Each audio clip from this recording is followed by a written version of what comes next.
Hello बच्चों, कैसे हैं आप लोग। आज हम क्लास 10th का साइंस का बायोलॉजी पार्ट पढ़ेंगे, जिसमें हम पढ़ेंगे लाइफ प्रोसेस यानी जैव प्रक्रम।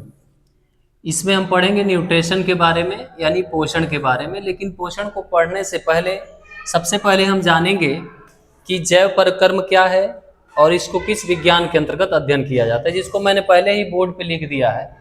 इसको आसानी से हम समझ पाएंगे। एक जीव विज्ञान यानी बायोलॉजी का एक ब्रांच है शरीर क्रिया विज्ञान, जिसको अंग्रेजी में फिजियोलॉजी कहते हैं। यानी जीव विज्ञान की वह शाखा जिसके अंतर्गत हम जैव प्रक्रियाओं का अध्ययन करते हैं, उसे शरीर क्रिया विज्ञान कहा जाता है। शरीर क्रिया विज्ञान में हम जीवधारियों के द्वारा जो होने वाली जितने भी उसको जीवित रखने में मदद करती है, वो सारी प्रक्रियाओं का अध्ययन किया जाता है। और ये बायोलॉजी का एक ब्रांच है फिजियोलॉजी, शरीर क्रिया विज्ञान।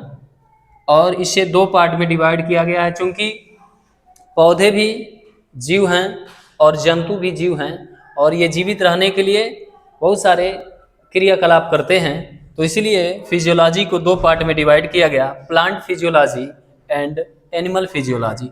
प्लांट फिजियोलॉजी का मतलब पादप कार्यकी और एनिमल फिजियोलॉजी का मतलब जंतु कार्यकी।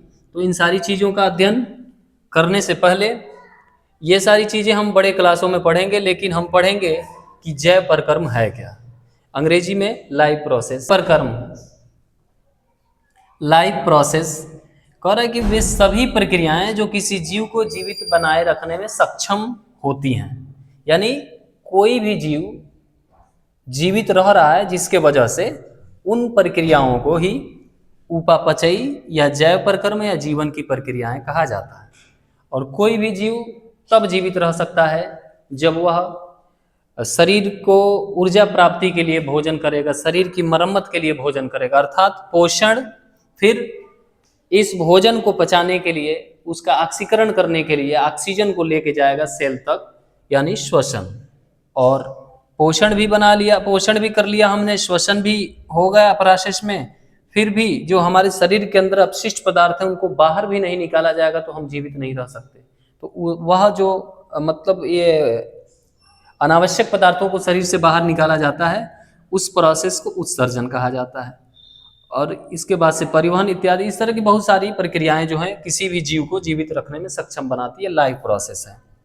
और अब हम समझेंगे कि जैव प्रक्रम यानी लाइफ प्रोसेस कितने प्रकार का होता है। तो कह रहा है कि उपापचयी क्रियाओं को दो समूहों में बांटा गया है। पहला है उपचयी क्रियाएं, जिसको हम कहते हैं एनाबॉलिक रिएक्शंस। क्या है ये? वे क्रियाएं जिनमें सरल कार्बनिक पदार्थों से जटिल कार्बनिक पदार्थों का निर्माण होता है, उपचयी क्रियाएं कहलाती हैं। जैसे प्रकाश संश्लेषण। प्रकाश संश्लेषण में क्या होता है, जितने भी हरे पौधे होते हैं उनकी पत्तियों में जो क्लोरोफिल उपस्थित होता है वो प्रकाश को अवशोषित करता है। जड़ें जो होती हैं वह मृदा से जल और खनिज लवण लेती हैं, और पत्तियों में जो उपस्थित छोटे छोटे छिद्र होते हैं, रंध्र कहलाते हैं, वो वायुमंडल से कार्बन डाइऑक्साइड लेकर के भोजन बनाते हैं, कार्बोहाइड्रेट्स बनाते हैं और ऑक्सीजन रिलीज करते हैं।